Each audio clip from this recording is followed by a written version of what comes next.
Okay, cool. Just out of boredom here for you guys, I'm about to go into Le Cota for a game night. And I have one bit of business aside from cleaning out my work tools. Which you can sit back. Is, obviously, packing up the computer that we broadcast on, and getting everything ready and in my bag. But also, it includes, not that one, part of the DM job is building fights. So I thought maybe some of you would be interested in how I kind of blunder my way through that. Alright. If I can remember what they are. What I was thinking for them. It's our campaign book. Prince of the Apocalypse. Sorry, Princes. Or is it Princess? Princes. Princes of the Apocalypse. Just sounds like you're saying Princess of the Apocalypse. That's the handbook I'm looking for. There we go. Monster Manual.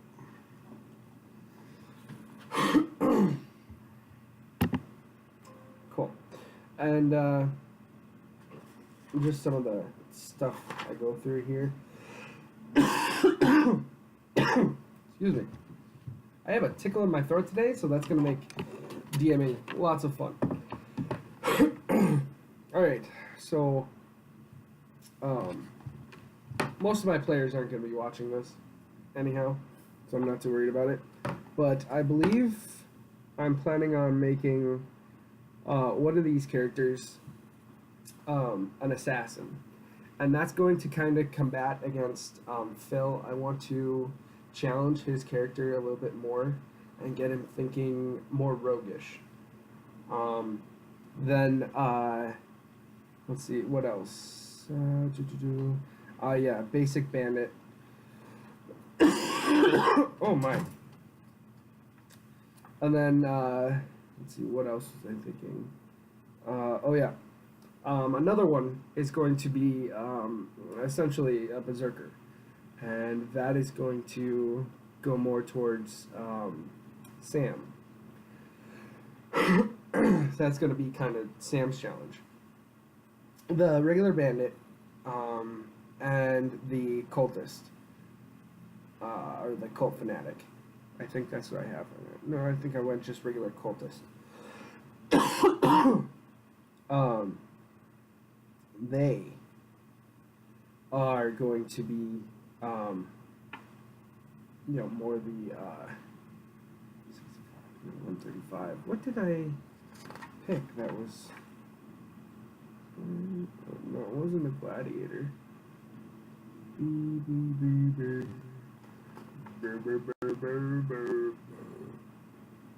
Anyways. Not sure what kind of ability I'll have to do this, but I'm going to try and voice everything as best I can.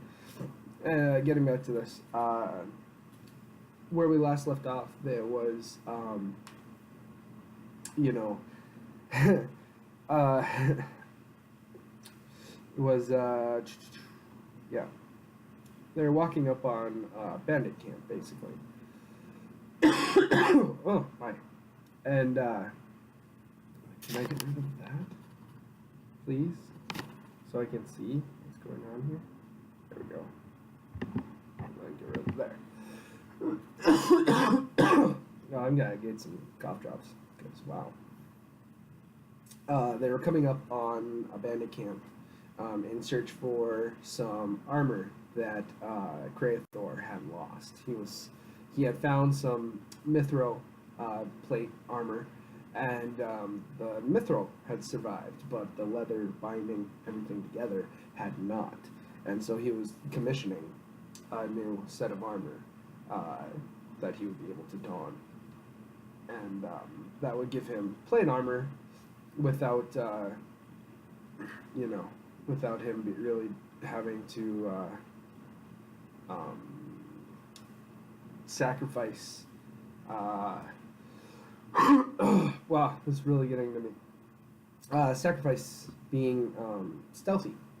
He wouldn't have to stealth, really. And so that that's something that he wants badly. He's been kind of Krathor's been pretty bitter about it since he lost it, and so this is where you're catching up, and they're actually going down and hunting for a couple clues, and there's a good chance he could run into it. And I got a surprise or two, possibly, land. Okay. So, yeah. Yeah, that's what I thought it was. Okay. All right. And so, if you're following along, or you know some of the story of the Princes of Apocalypse, I homebrew stuff, and I add to it. And I think it makes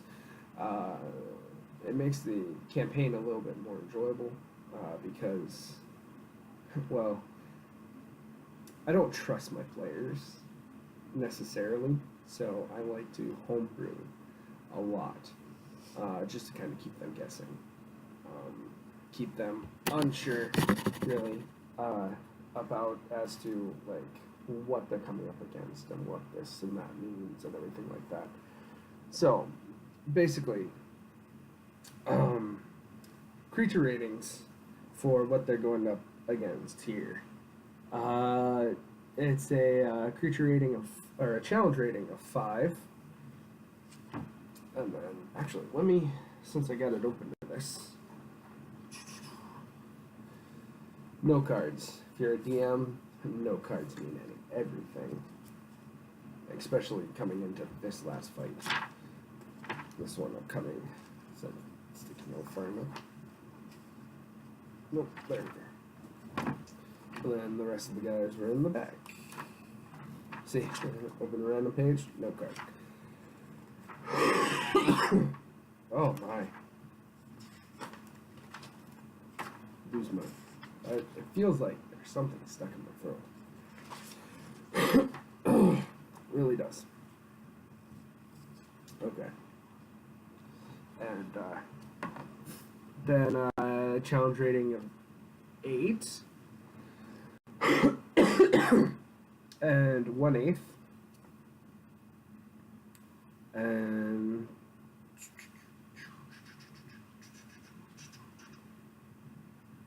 1/8. 2.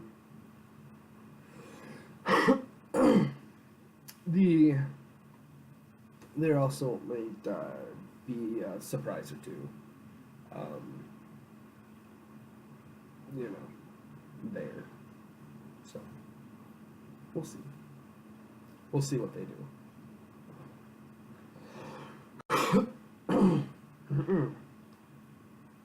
Oh, that's where those went. We'll try and keep everything under control.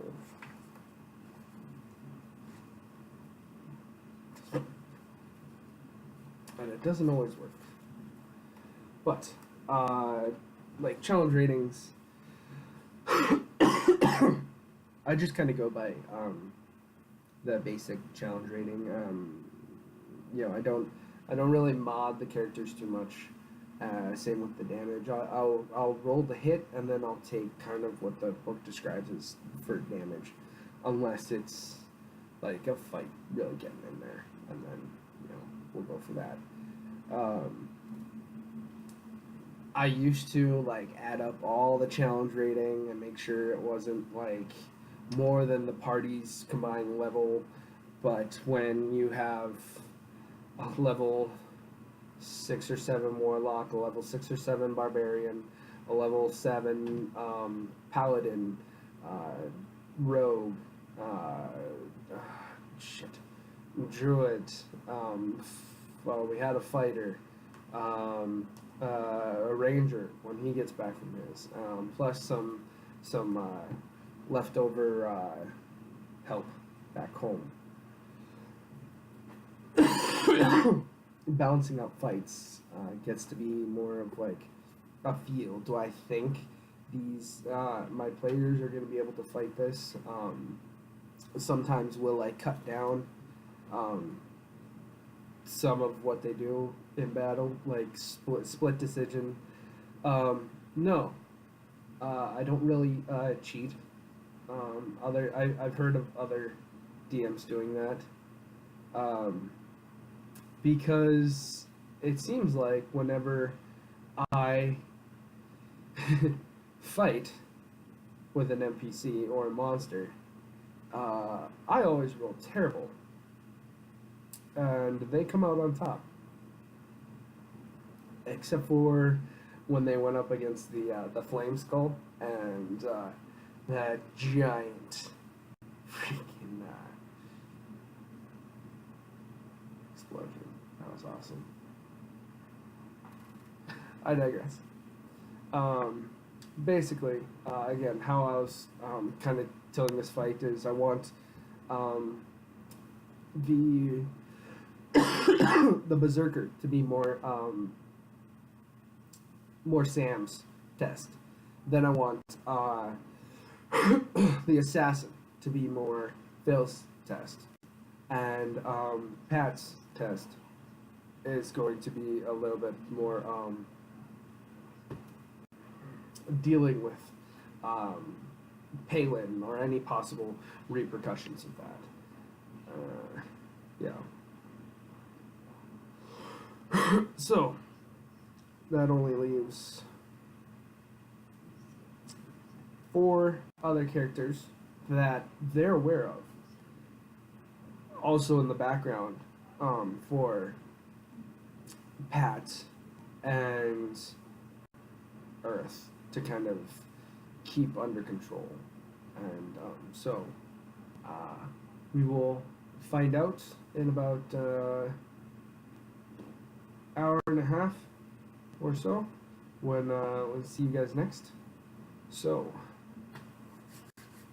yeah, I really just got bored, so I wanted to upload something. I haven't really even gamed in the last couple days. I've been sick and under the weather. Yeah, so